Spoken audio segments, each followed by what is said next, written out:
Hey you, welcome to The Sweat, presented by DraftKings. I am Emerson Lotzia, wishing all of you a good morning, especially my dog Georgie, who turns 1 today. While she suffers from raging violent diarrhea at least once a month, has never paid rent, and continues to vandalize my property, we will never not love her, and she makes me extremely happy at times. But so does this show. Today, we will help you with those NBA, NHL, and PGA lineups. Yes, because the Sony Open doesn't tee off until noon Eastern time because it's in the land of the hairy, happy Hawaiian, Reed T. Fowler. But first, let's go playoff pigskin. Hello to DraftKings contributors, Pierce Dietrich. Hey, there's the happy, hairy Hawaiian, as well as RotoWire's Alan Seslowski.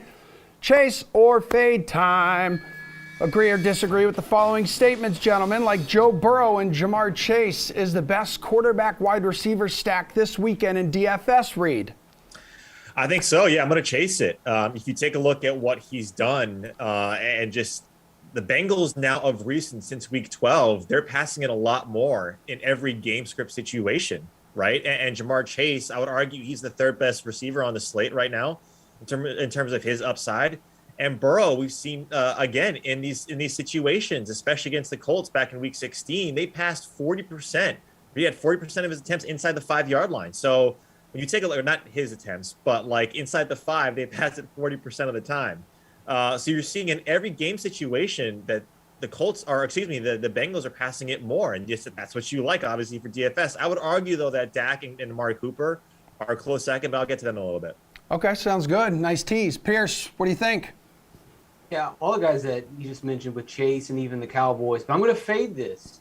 I like Tom Brady and Gronkowski. I know it's not technically a wide receiver, but he catches passes. That's kind of the deal. There's limited weapons in Tampa, so the target share is going to feed more towards Gronkowski. It's a really good matchup. Philadelphia's allowed the most fantasy points to tight ends. They allowed the most receptions at 107.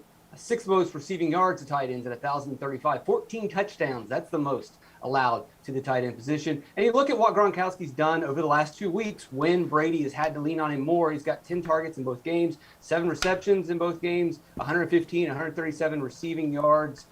You like the target share opportunity here. I know it's kind of expensive to pay up a tight end and pay for Tom Brady, but if you continue the stack and throw in one of those cheaper wide receivers in Tampa, then you really have no problem building lineups at all. All right, Alan, Joe Burrow, Jamar Chase, best quarterback wide receiver stack this weekend, yes or no? By the way, my new fantasy team name is going to be Raging Violent Diarrhea. That was just genius. Dude, she's ruined all the walls in our apartment. See, I look at it as enhancing the walls. Beautiful Jackson Pollock work, you know? I'm fading, and it would surprise no one if Burrow and Chase ends up being the nuts for DFS this weekend. But the issue is that you don't want to have one of the most popular stacks. Everyone knows the name of the game in DFS is differentiation. Sometimes you need the chalk to hit, but then you have to have everything else perfect. If you're wide receiver 3, your defense is wrong, just forget about it. Burn the ticket. When the stack looks to be so chalky, sometimes it's not a bad idea to fade. So you mentioned it before, but my favorite stack is that Dak Amari Cooper too. I'm glad that you said it earlier. You know, we talked about the Amari Cooper a couple weeks ago. He's got 7 targets over the last month. CeeDee Lamb is priced up at 6,300. He's only averaging about 3.5 targets. Pad that stack with Dalton Schultz. So I'm fading the Burrow and Chase stack. All right, Pierce, I need you to chase or fade. The Chiefs will put up the most points this weekend against the Steelers.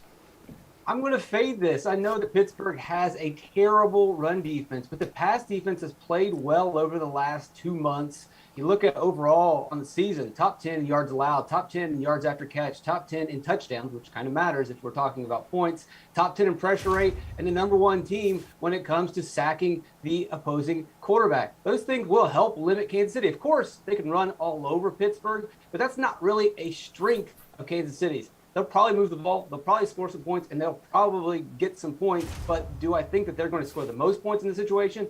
I don't. And I don't think that they're necessarily going to be in the best game script either, with Pittsburgh kind of having the momentum on their side. I'm going to fade this. All right, Chiefs will put up the most points this weekend. Chase or fade, Alan? I'm fading as well. Kansas City hasn't really solved its offensive woes this year. And even when they score a lot of points, they haven't had many big plays to Kelsey and Tyreek Hill. This game, once again, maybe one on the defensive side of the Chiefs, beating up on that unimpressive Pittsburgh offensive line. The game I have marked for that highest total is that Raiders and Bengals. We know the Bengals have become one of those pinball-like scoring teams over the last month. This is looking like this, and the Raiders are starting to look like the greatest show on turf, almost, I guess. Derek Carr has shown that he could air it out to non-name brand players like Zay Jones, Hunter Renfrow, and if Waller is back to himself, I wouldn't worry about I do worry about the 5 quarters the Raiders just played on Sunday night, but tough guy Rich Bisaccia, he'll have that team ready. Do we all agree, by the way, Rich Bisaccia's going to get the extension? I don't know. It's the Raiders. You can never you have to expect the unexpected with the Raiders. Yeah, Reed, you know this would be an easy chase if the Chiefs were playing the Raiders. Yes, 1,000% that the Chiefs have scored about 500 points in 2 games against the Raiders this season. And the Raiders collectively have scored like 3 against them. I'm going to fade this with the guys, and I think it comes down to what Pierce was alluding to. They're number 2 in adjusted sack rate, the Steelers are. But we see Kansas City is number 4 in that same category in the offensive line side. So this is going to be a good battle between those 2 teams. It's just the Steelers, like if you're the Chiefs, you might not want to put the gas on the pedal. You might want to not want to show everything potentially. Like if Andy Reid still has some plays left in the book that he doesn't want to show, he's probably not going to exploit it that much for a guy like Belichick or any one of these other coaches that advance in the AFC and Mike Vrabel. So I'm going to fade it. Again, I'll go back to that Dallas side. They had 2 games of the last 3 putting up 50-plus points. And I know they haven't really played a defense and a team like the 49ers right over the last handful of weeks. But Dallas is doing the best that they can to prove that they can put up a lot of points in this super wild card weekend. Chase or fade for me, Alan. That Bills-Patriots in Buffalo will once again hit the under, and we will not come close to the 44-game total that's on the board right meow. That's a chase for me. The Patriots are built for cold weather smash mouth football, and there's little doubt Bill Belichick is going to try to control the clock with that brutalizing duo and sometimes trio of runners and have Mac Jones just hand it off. The Bills have shown a willingness to run the ball a little bit more with Devin Singletary, but Buffalo is a dome team at heart and will try to air it out. But I expect the Patriots to grind out first downs. I still like the Bills in this game, but more of like a 21-20, and that lands on the under. All right. Reed, what do you think? This is part of that promotion, by the way, the hammer the over on the DK Sportsbook, which if you're part of that promotion, the over or under, the total 33.5. So head to the DK Sportsbook to learn much more about that. But Reed, talking real total on the DK Sportsbook, actual 144. What do you think? Under? I'm going to fade. I think this comes close. I still think it goes under. But I don't think it's going to be way under where it's not even going to come close like what we saw last time. The last time, really, it was a win. Right, the wind really dictated what the Patriots were able to do, and yes, it's going to be cold. It's going to be really cold. Probably the coldest Mac Jones has ever played in his college and his football career. He grew up in Florida, then he went to Alabama. He doesn't really play a lot of cold weather games. This is going to be one of, if not the coldest for him. But it's the wind that really factors into that game plan of what we saw in that first matchup. And the Bills have seen the Patriots now twice. Right, so I do expect the Bills, who both of these teams play in cold weather, it's not going to be an issue. If the wind starts to pick up, absolutely. But I'm not too worried about that. I say it goes under, but I think it's going to be closer than people expect. All right, 29 minutes ago, DK Sportsbook tweeting the hammer the over promotion. The total there, currently 30. But again, 44, Pierce. Under that? Yeah, I'll chase it going under. And I don't think it's going to be that close. And I know Reed says it's just cold weather. And I get it, it's just cold weather, but as it gets so low, it's more than just cold weather. We're looking at sub-zero wind chill in the single digits. That is a bit of a factor. Obviously, the wind game earlier this season was a bigger deal, and it definitely disrupted Buffalo's game plan, and it played to New England managing the game. But in this really cold environment, I don't expect either team to put up points. They're both pretty familiar with each other as well, and the defenses are better on both sides of the ball. So I think this thing will definitely go under. Okay, cool. Let's go to this one. Last one here, guys. Reed, I'll start with you. Chase or fade of all the home teams this weekend, and all of them are favored, by the way, no surprise. The defending champion Buccaneers are most likely to get knocked off and start their offseason vacation a little early. I'm gonna say fade. And Pierce, what's the difference between like 5 degrees and like -5? Nothing. It's exponential. Nothing. I just moved from the south to the north. I thought, oh, 30 degrees isn't that bad. Bro, 20 is insane. No. 10 Yeah. it's You're unbearable. I can't do it. No, if I go outside and it's under 10 degrees, everything will feel the same as the temperature drops. Right, exactly. And trust me, I'm the worst person to talk about what cold is. But like since being up here for a while, like 5 and -5 are no big difference. But I get what you're saying. I'm gonna fade this. I think it's a trendy pick to talk about Tampa Bay, but they're 9-point favorites, so to speak, at home. They're 7-1 straight up at home with a margin of victory of over 2 touchdowns. And if you look at this game, and I know we're gonna talk about weather, so I know Steve Buchanan's ears are burning right now. That this one towards the end, it looks like it's going to be windy and rainy. And if that's the case, right, like, and Leonard Fournette is back, right, Giovanni Bernard, excuse me, also being back, they're getting healthier. I think the Bucks, a lot of people are sleeping on them. They're getting healthy. And so I think that's a trendy pick. But I'm going Rams and Cowboys. The Rams especially. Like, I like the Cowboys in that game from a total perspective. But I think the Rams are the one that scared me the most. And especially because Stafford has been just this turnover machine of recent.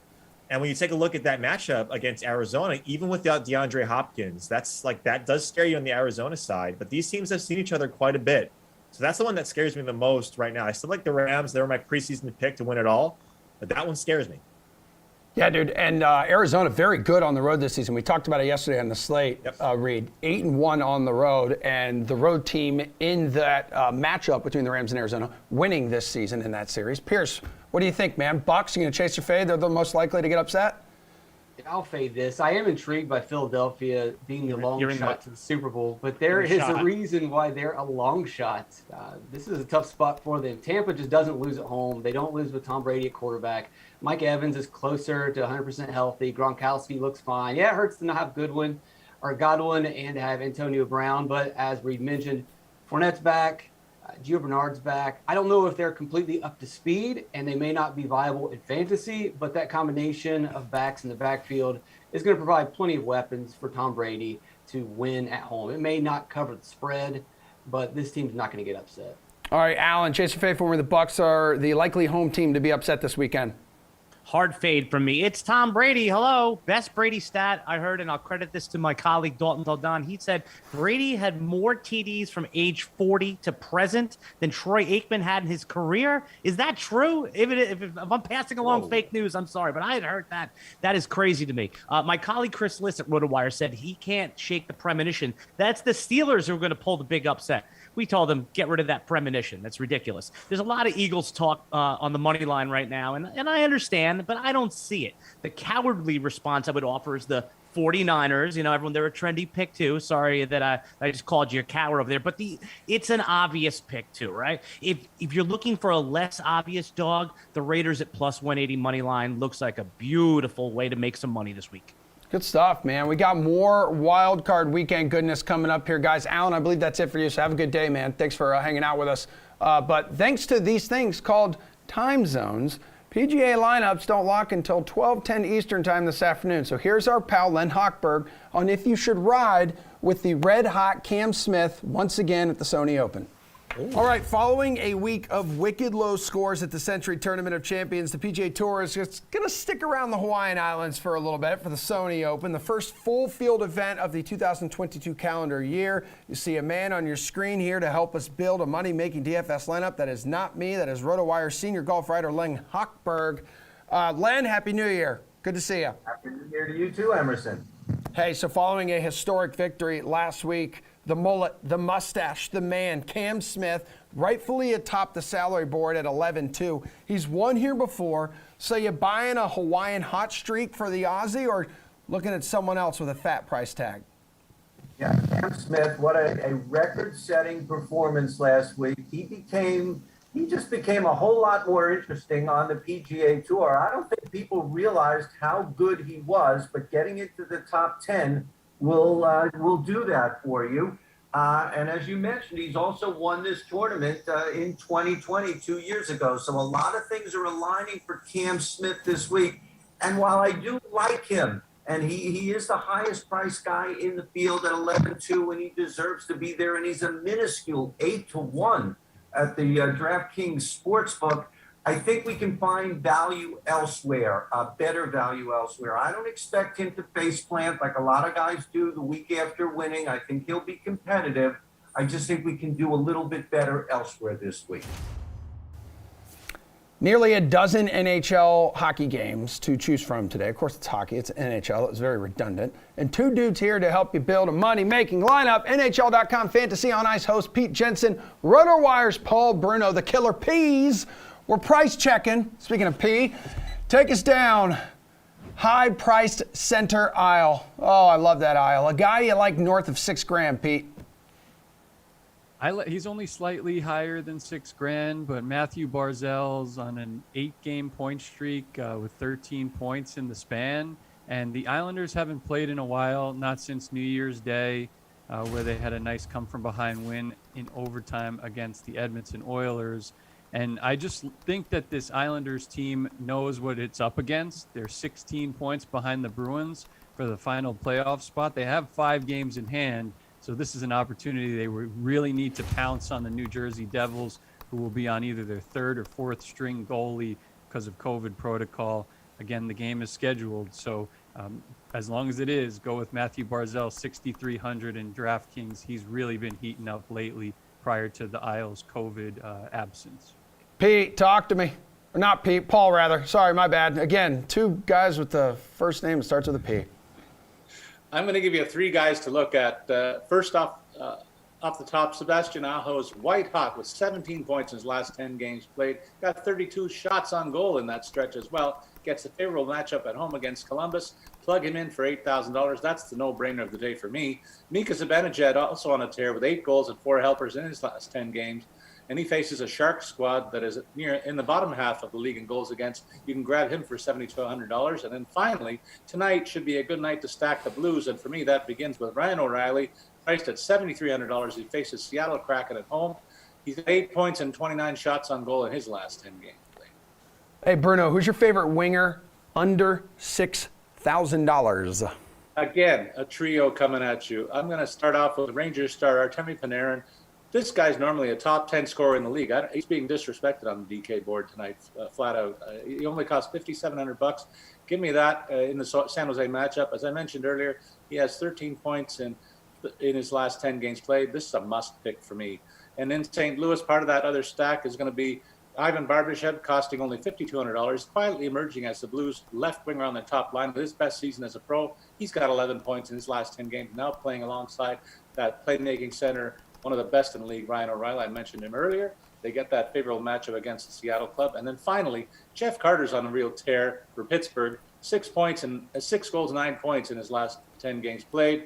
Now benefiting from the return of Evgeny Malkin, who I don't know if you noticed, maybe AJ sent out a flyer, 2 goals in his debut. Oh, yes, I miss AJ. I've not seen his bearded face all week. Pete. I know where he is. Oh, really? Okay, text me. Pete, favorite winger under $6,000? I'll go a little cheaper than Paneran. I do love Paneran. He's also in my mock lineup for tonight for that ridiculously low price. But Adrian Kempe, Los Angeles Kings, 4,400 in DraftKings at home against Pittsburgh Penguins. The Penguins are loaded, but I do think Kempe drives the Kings offense. He leads them in goals. He leads them in shots on goal, and he plays with Anze Kopitar. So if the Kings are going to hang around in that game, it's going to be because of the Kopitar line matched up against either Crosby or Malkin, depending on the shift. So they'll have their hands full. Kempe and Kopitar will play huge minutes tonight, and I think Kempe will get you either a goal and an assist with multiple shots. So that's why I'm investing in Kempe against the Penguins. Okay, Pete, let's see who you're investing in back on the defense. So hook us up with a blue line potato chip, less than $5K. Yeah, there's a lot to choose from here. I'm certainly looking at the Tampa Bay Lightning, given their recent success. Good to see Mikhail Sergachev back from COVID protocol. $3,900. He's got 4 assists in his past 4 games. The Tampa Bay Lightning really destroyed the Buffalo Sabres the other day. They have a tougher matchup here against the Vancouver Canucks, but we saw that game we talked about last show that we were on. Florida really scored a ton of goals on the Vancouver Canucks. who are maybe due for a little bit of regression after the honeymoon phase of Bruce Boudreau. So, yeah, I'm going with Sergachev just to get cheap exposure to that Tampa Bay Lightning offense, which now has not only Point back, but also Nikita Kucherov has been on a tear ever since he's rejoined the lineup for the Bolts. Yeah, Kodak Black was scoring some goals in that game as well. Paul, who's a blue line guy you like under 5K? Well, I look at the Bruins tonight. They're on the second of back-to-backs, but they're both home dates, and they absolutely toyed with Montreal last night, and they're going to be buoyed by the return of Tuukka Rask in goal. One of his best friends on the club is Charlie McAvoy, who's been in a bit of a scoring slump, 3 pointless games. That's nearing a season high, which is 4. He only cost $4,900 tonight, and he's their power play quarterback still, and I think he's ready for a breakout, and they'll be motivated, super motivated there. I also like Calgary at home versus Ottawa tonight, so I'll be looking at Oliver Shillington. He's continuing to build on a breakout campaign, 19 points in 32 games played, costing only $4,100 and factoring into their power play. Should be a good night for him. And then finally, Matthias Ekholm of the Nashville Predators has only 11 points in 36 games played, but 6 of them have come in his last 10 starts. That tells me he's found his offensive game. After a challenging beginning to his season, he gets the great matchup versus Buffalo to build on his recent successes, only costing $3,900 tonight. And the best goalie on the board tonight for his price is who, Paul? I'll give you 3, and beginning with Tuukka Rask for $8,300 at home versus Philly. Be popular choice tonight. That could be an easy winning debut for him. St. Louis has the high win probability for me at home versus Seattle. So you got to get Binnington or Husso in there for $8,300. Marc-Andre Fleury shut out the Canadians for his 500th career win the last time these two teams met. This time Montreal's on the road on the second of back-to-backs. They look terrible. They're last in the league. Can I just soak that in for a second? Yeah. Thank you. Go ahead. Before telling you that he's my favorite pick to win tonight, unless AJ gets to Buffalo in time to rescue them, they got a bad situation over there. He's winging his way to the Queen City to try and play net for them tonight. Yeah, should be Tuukka Rask's season debut as well there. Pete, what do you like? Who do you like in the crease? Talk to me, please. I think, of course, the Nashville Predators made my pick look good the other day when they beat the Avalanche. But I think that what UC Saros is doing is really shaping up to be a Vezina Trophy caliber season for the Predators. If he gets the start against the Buffalo Sabres, that's got to be close to a lock just in terms of probability here with everything going wrong with Buffalo. Some of their guys missing in the lineup, their goaltenders out week to week, Ukko-Pekka Luukkonen. So, that's a matchup advantage for sure for Nashville. But, I'm just stepping back and looking at Tuukka Rask as well. I mean, if you don't have the money to spend up for Saros, who's a little cheaper than Rask, Rask comes into this game, season debut. I think he gives the Bruins renewed futures appeal in general.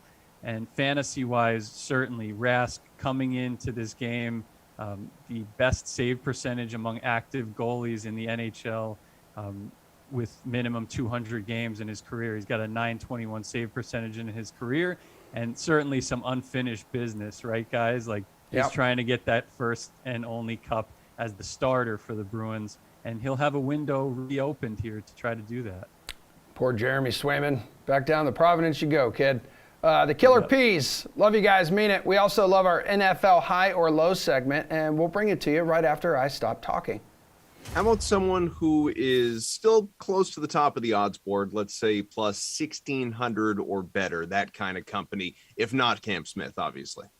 That's actually a sweet spot for me this week. I really like Mark Leishman, Cam Smith's buddy. They played together at the Zurich Classic, won it last year. In fact, that's the whole reason that Cameron Smith got into the Century Tournament of Champions last week. That's the whole reason he was playing. So Mark Leishman's a guy that plays very well at Wiley, 12 career starts, 12 made cuts, 3 top 5 finishes. So I like Leishman a lot. I'm going to be talking about him a few times during this segment. Sungjae Im is another guy that I like. If we look back over the last 8 years, 7 times, this event, the Sony Open, has been won by a player who went island hopping, who was on Maui for the Century Tournament of Champions the previous week, and then went over to Oahu. They're completely different golf courses, but I just think having that week of competition, 4 rounds inside the ropes, is so helpful. Also, they get used to the time zone, being over in Hawaii, maybe get a Mai Tai or 2 and kind of get that out of their system. So I think there's a lot of advantages to looking at players who played the previous week. So Leishman and Sung Jae Im both fit that profile. Back for more. It is our NFL panel. DraftKings contributor Pierce Dietrich, DraftKings contributor Reed T. Fowler, making his Thursday, January 13, 2022 debut here on The Sweat is Jeff Ulrich. NFL high or low? Are the following lines, odds, and prices too high, so too long, or too low, which is too short?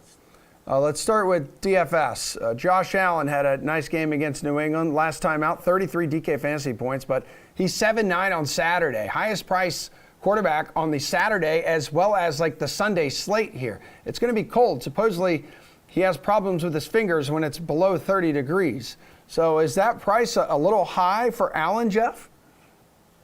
I mean, you have to look at it in context, right? Like, I mean, obviously, if it's going to be that cold out, I'm not sure how effective the passing game is going to be. But if we're just talking about the Saturday slate, he's really not overpriced. I mean, we have one other option here in Joe Burrow. And I think, you know, you can definitely make the case that like Joe Burrow at 7,300 on the Saturday slate is the better overall play. But I mean, like Derek Carr, Mac Jones, I mean, Josh Allen still runs the ball, like averaging 40, 50 yards per game, right?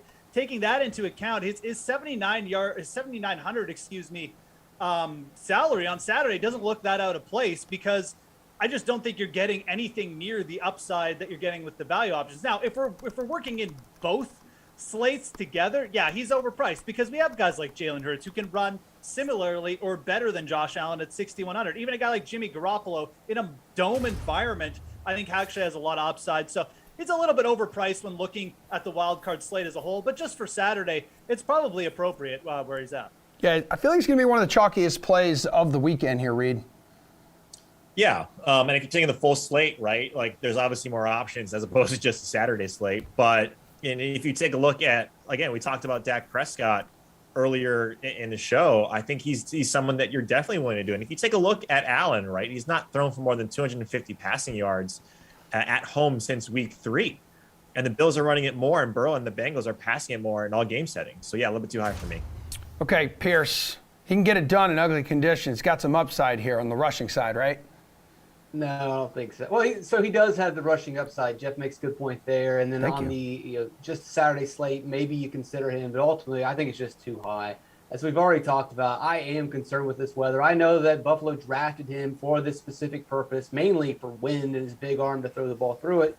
But he didn't really have a big game against New England in that wind game. I don't expect him to have a really good game in sub-zero temperatures. We've seen sub-zero temperature games before. They're not necessarily shootouts. They're not necessarily games where you want to roster a lot of players from those games. It's going to be a pass for me.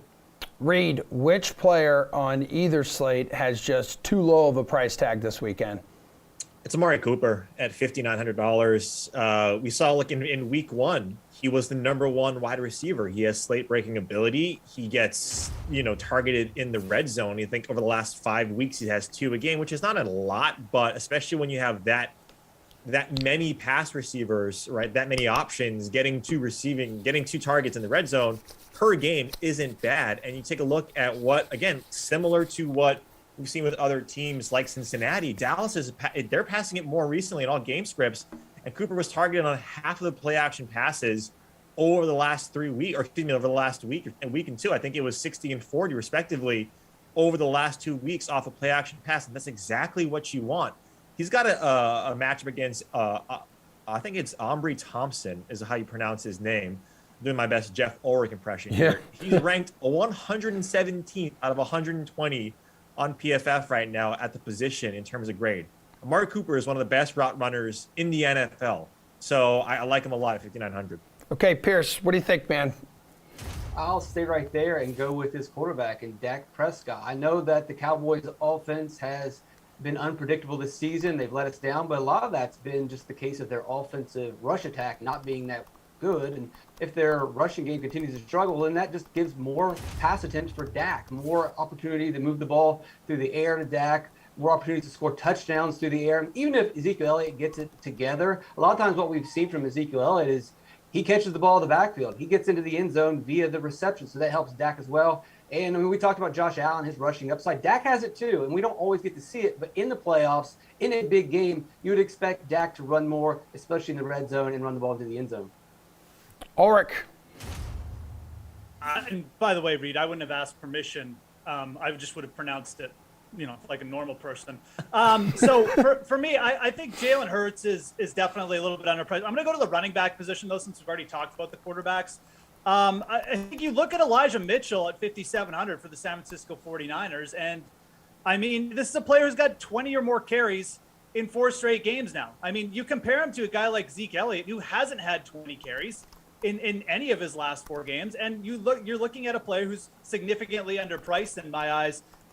Mitchell's getting carries regardless of game flow right now. The 49ers were behind in their last game. He still got over 20 carries. Now he's got a much better matchup against the Dallas Cowboys rush defense that allows 4.5 yards per carry. So I think it's Elijah Mitchell. All right, cool. Let's go to the next question here, dudes. Over on the DK Sportsbook, too. Cowboys still just 3-point favorites? Yes. We talked early in the week, and I think many of you thought this line would move, but still there right now at 3. So is this way too low for the Cowboys here, Pierce? I think it is too low, but since it's not moving, I've got to question myself and see, am I missing something here? And really just kind of reverse it and try to prove myself wrong. Garoppolo hasn't been as bad as we have said that he is. He hasn't been good either. He's thrown 2 interceptions the last 2 games, but he's also thrown for 300 yards in both those games with a 70% completion rate and has a pretty high quarterback rating. We know what Kittle's capable of. We know what Devo's capable of.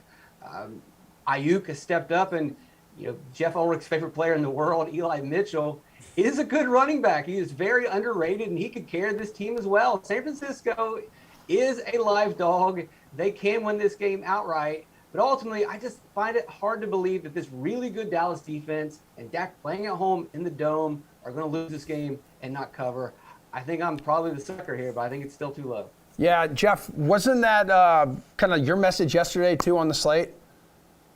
Yeah, it was. And Pierce is definitely the sucker. He's always the sucker. But just in terms of this game, my first inclination looking at this game was Dallas is getting disrespected here. But the more you process it and the more you think, San Francisco, 23 points or more in 8 of their last 9 games. I mean, this offense has just been clicking, and maybe the Cowboys do get some pressure on Jimmy Garoppolo, but that Cowboys offense is coming. The 49ers offense, is coming. They're going to put points up on the board. And do you really want to trust Mike McCarthy versus Kyle Shanahan? That's what it comes down to.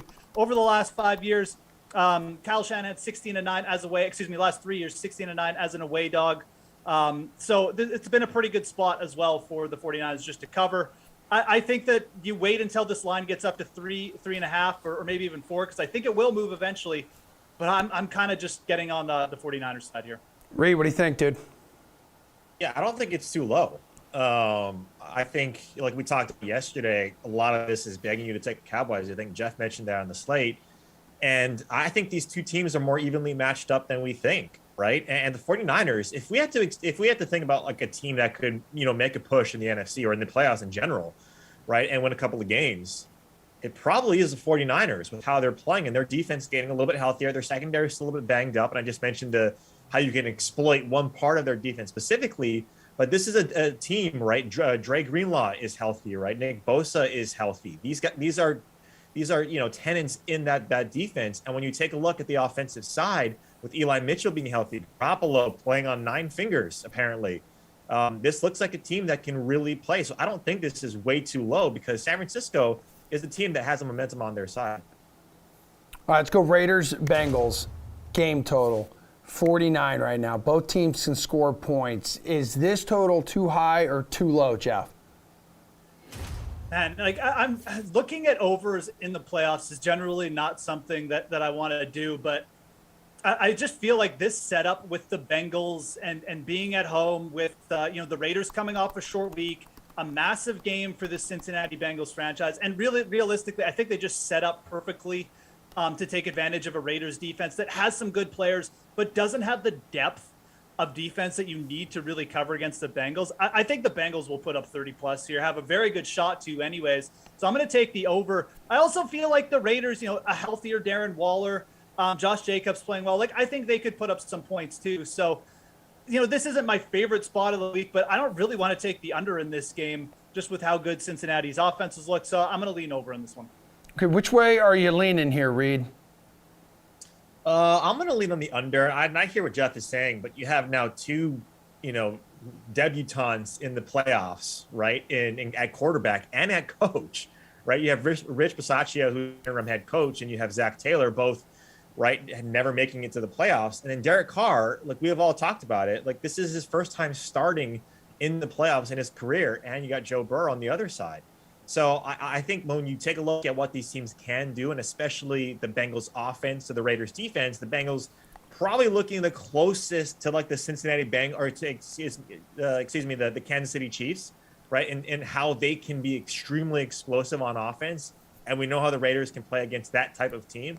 I just don't necessarily trust those players. And I do think, though, that Joe Mixon is in line for a pretty big game. That's really the part on the Raiders side. When you take the 17 quarters that they played last week on Sunday night for the Raiders, that's where it's going to hurt them the most, I think, is in the run game. And so I think Joe Mixon is going to have a big one. Yeah, Pierce, we're talking 7th scoring offense in the NFL, north of 27 points a game here with the Bengals. And then you have on the Raiders side, I mean, like they're going up against a defense that gave up 25 points per game over its last 5 meaningful contests. Yeah, this is too high. The Raiders are just not a high-powered offense. You look at what they've done to close out the season. Their last 7 games, they're scoring in the teens every single game. Well, you can throw out the Dallas game on Thanksgiving where there was 30 penalties for over 300 yards. But in the regular games, they weren't scoring points. And I get it, Darren Waller is back. But how many points is Darren Waller really worth?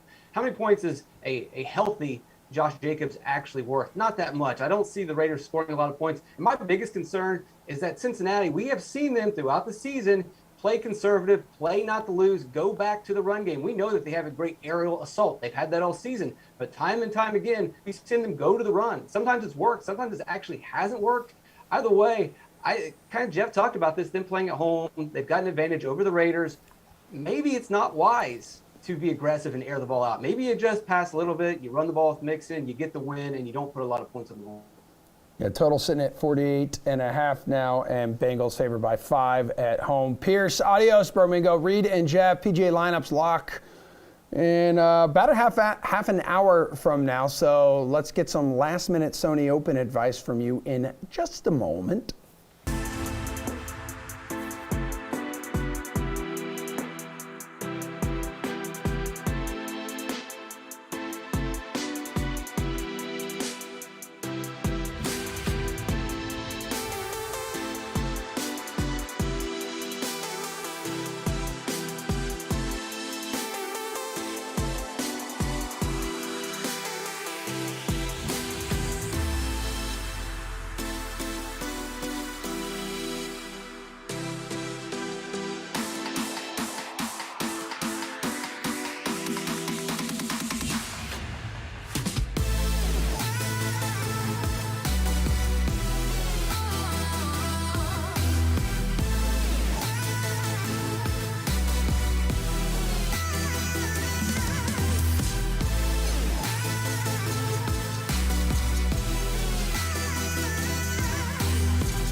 The final stop on the Hawaiian swing tees off just after noon Eastern time today in about 30 exact minutes from this very moment. We've got our gorgeous golf gurus here to dish out some last-minute advice.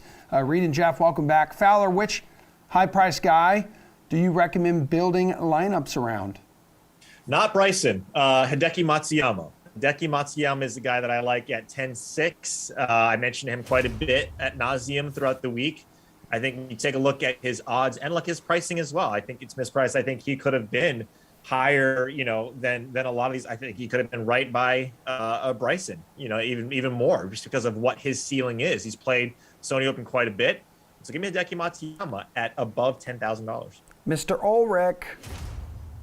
I'm going to go with Abraham Answer here. Another player who I think you could argue is just a little bit underpriced this week. Like, you look at what Abraham Answer has done, obviously over the last year or so, and I mean, coming through with the win at the WGC is huge, but I mean, this is just a player who seems to be getting on another level here. And I think you could argue that, at 9,700, is he better than everyone, including Webb Simpson, like everybody under Matsuyama? I think that at this point in their careers, you could.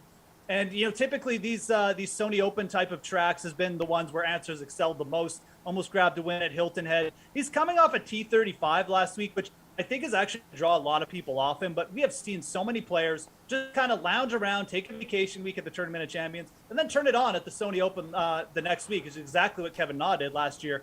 I think Abraham Answer at 9,700 is way too cheap. I think he's a great guy to build around. What about a value play? When I ask you that, Jeff, who comes to mind? Well, Emerson, there's a couple players that come to mind, but one of the first is going to be Cam Davis. He's $8,000. Cameron Davis, young Australian player. We saw him break through with the win last year as well. And the thing about Davis is, it's not even that I necessarily think he's going to win the tournament. I just think he's underpriced because it's a player who makes just so many birdies and eagles. He leads the field in eagles gained over the last 50 rounds. And maybe there's only 2 par 5s on this course, but both par 5s are very, very reachable. And again, I mean, maybe he'll only finish T14, maybe he'll only finish T40, but Cameron Davis is bringing the birdies for you. And at 8K, coming off a really solid week where he gained strokes pretty much everywhere, I think he's actually a little bit underpriced. And I certainly prefer him over a lot of players kind of in the low 8K range. So I'm looking at Cameron Davis as a good value here. Reed, is everyone in Australia named Cam? Unless there's Jeff with the G, Ogilvy. Yeah. It's true. Mark with a C. Oh, yep. There you go. Cam with the K. It's true. All right, guys. All right. This isn't Sesame Street. Let's continue.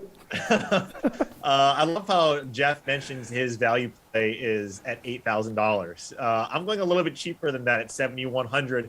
And Brandon Grace, we know that he has good history on coastal tracks. The RBC 2016 RBC Heritage winner.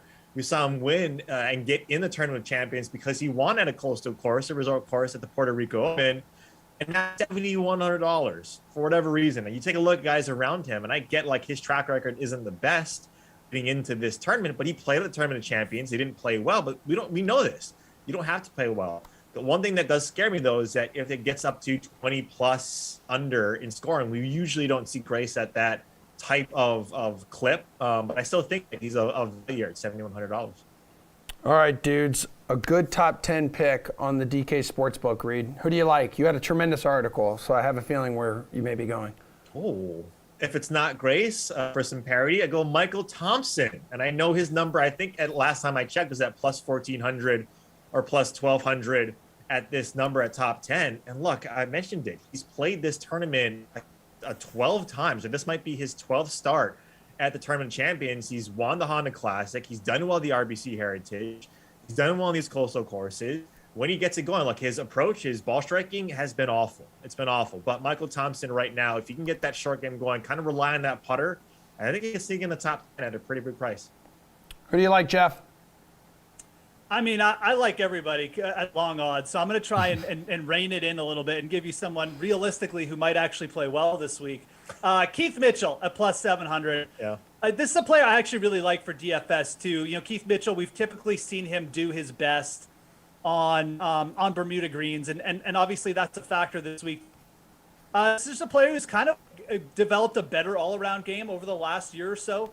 And I mean, when he's in form, Keith Mitchell typically is a player who will challenge for top of leaderboards. He doesn't win at a high rate or anything like that, but his one win came at the Honda Classic, again, a short course with Bermuda greens. He's improved his all-around game. He's improved his putting too. And I think that at this type of venue, this is where you're going to see Keith Mitchell excel a lot over his career. So coming in a little bit under the radar, I just like the odds you're getting. He played well over the fall, yet he's still kind of paired with guys like Brian Harman, Matt Kuchar, kind of out of form. I think Keith Mitchell is actually a pretty solid top 10 bet here. All right, guys, let's go quick on this last one because our internet is broken. Who's your best bet to win the tournament, Jeff? I'm going to go with my guy. I've talked about him all week. Christian Bezout at plus 6,000. His last name is breaking the internet because it's so long and hard to say. But this guy's obviously played really well in the fall. He's got 4 professional wins over the last couple of years. And I think he's going to break through this year. Fowler. Hideki Matsuyama. I know Jeff's going a little bit off. I'm going a little bit of chalk, but at plus 1,800, I think he's definitely in play. And, this is the type of course that he could absolutely score well on. We've seen him score at a high level before. So give me Hideki. All right, fellas, we'll talk to you soon. Again, everybody, lineups lock here in 25 minutes, so fill those PGA lineups out right meow. We are breaking out the NBA building blocks in our final block of the show, which follows our final break of the show.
A handful of NBA games on tonight's Thirsty Thursday slate. So let's see who DraftKings contributors, Matt Meiselman, and then we have Mr. Nick Whalen here as well hanging out with us, who they think you should build your lineups around. So let's start at guard. Which one are you targeting, Nick? Well, there are actually a pretty decent amount of options for this being a smaller slate, but I like Desmond Bane at 6,600. I think this is a pretty good price for a player who's been kind of one of the low-key breakouts of the entire season. Maybe a little bit of a reaction to a rough game for Desmond Bane against Golden State on Tuesday. Of course, Memphis still got the win, their 10th straight in that game, but he's been over 35 DraftKings points in 6 of his last 8. Really been fantastic all year long. Gives you scoring, rebounding, assists, defensive numbers, hits a ton of threes. I think 6,600 is a really friendly price. And of course, if you want to pay up, you can go John Morant. He's probably my favorite of the high price guards tonight at 9,200 against a Minnesota defense that can kind of come and go. Really no reason the way that John Morant is playing right now and the way that he controlled that game down the stretch, especially against Golden State. No reason to think he can't keep that rolling against Minnesota. That man's playing on another planet right now, John Morant, dude. Matt, how about a guard you're going to target? Yeah, the guy I'm going with here, I think is just going to sound like one of the players you could pay up for who's pretty interchangeable, but by the time lock comes around, I think he's going to wind up being the highest owned player on the slate. And that's James Harden, because I don't think Kevin Durant's playing tonight. The point spread for this game opened at 10. It's down to 7.5 for the Nets at home against Oklahoma City Thunder.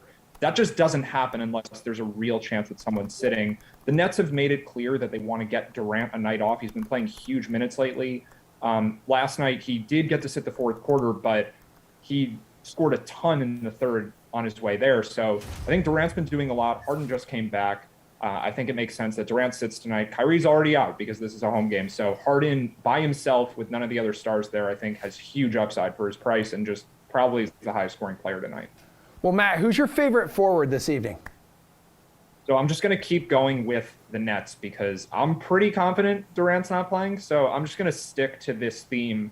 You could really go with any of these cheaper forwards. Like the Nets have Kessler, Edwards, David Duke Jr., James Johnson, all in the 3,000s.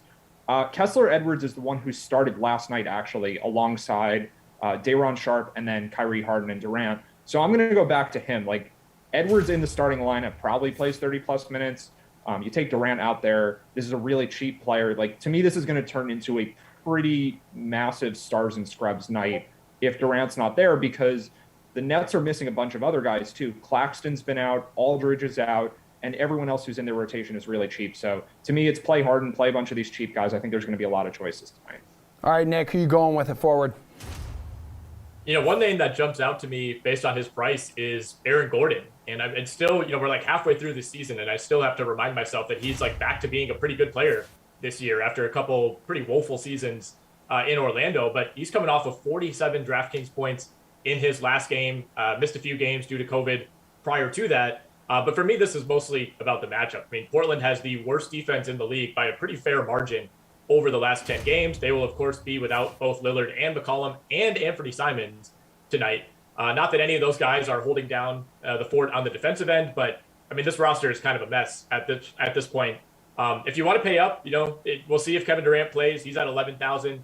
Giannis at 12,300. It's a big chunk of change, but if you're choosing between those two and you think KD is going to play, I think I'd lean toward Giannis. I mean, the Bucks do not want to lose 3 straight games. They've kind of taken it on the chin the last couple nights from the Charlotte Hornets. No Draymond Green for Golden State. Not that the Warriors or any team has a great matchup for Giannis, but without Draymond, they're really going to be up against it, against this Bucks offense. All right, what about at center? Who is a big, beefy guy at the 5 you got to squeeze into your lineup, Nick? Well, based on that description, I think you may be talking about Nikola Jokic, who is the highest priced player on the slate at 12.5.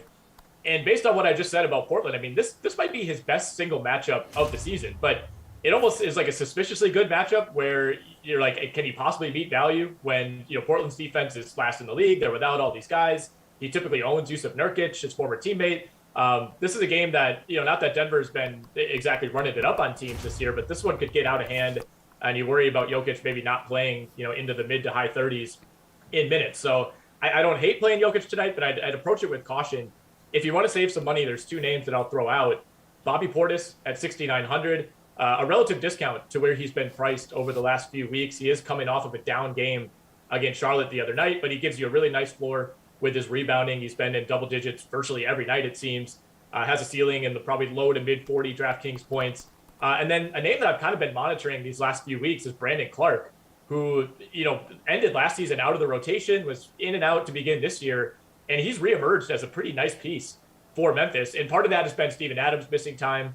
If Steven Adams plays tonight, obviously Clark becomes a little more risky, but, even with Dylan Brooks out, maybe some of those minutes trickle down to Clark. At 5,200 for a guy who can offer production across the board, I still do like him as kind of a dart throw. Matt, who's your guy at center? So Nick did a good job outlining this Nikola Jokic matchup. I do think this is a little different than normal in terms of facing the Blazers, though, because Anthony Simons isn't there. And now we have a team who, yes, they've lost all of their guard scoring. They've also lost all of the players who play really bad defense, including Lillard, McCollum to a lesser extent, and Simons, who doesn't play much defense either. This is going to be a much slower game, most likely, and it's going to be a game where big men are more featured. I think Jokic will be popular, but Jusuf Nurkic on the other side, if this game is going to stay close, like the Blazers are going to have Dennis Smith Jr. at point guard. I think Nurkic will have to do more scoring, more facilitating. He's $7,600, and I think with the blowout concern, which is real, like I definitely buy that there's a chance this game blows out. But if it stays close, I think Nurkic has to be the guy that is the primary scorer passer, just doing everything for Portland to keep it close. So I think there's a lot of upside for him at that price. We're tied on time. You both have 10 seconds for your answer. Who's a value play with building block potential, Matt? Dennis Smith Jr. starting in place of Anthony Simons, really cheap tonight. I think that's someone you have to look at for sure. Nick, bring us home. Nas Little, Ben McLemore, also options in Portland. Monte Morris, Tyus Jones, and I'll even throw Pat Beverly, 5,300, as a bit of a value, at least 23 DraftKings points in 11 straight games. All right, guys, good stuff. That's a show. Thanks, everybody, for watching and putting up with our internet issues. The Sweat returns tomorrow morning at 11 o'clock Eastern Time. Madden Sims kick off at high noon. Thursday edition of The Slate with Adam Koppen and Reed T. Fowler arriving at 5 o'clock. We'll see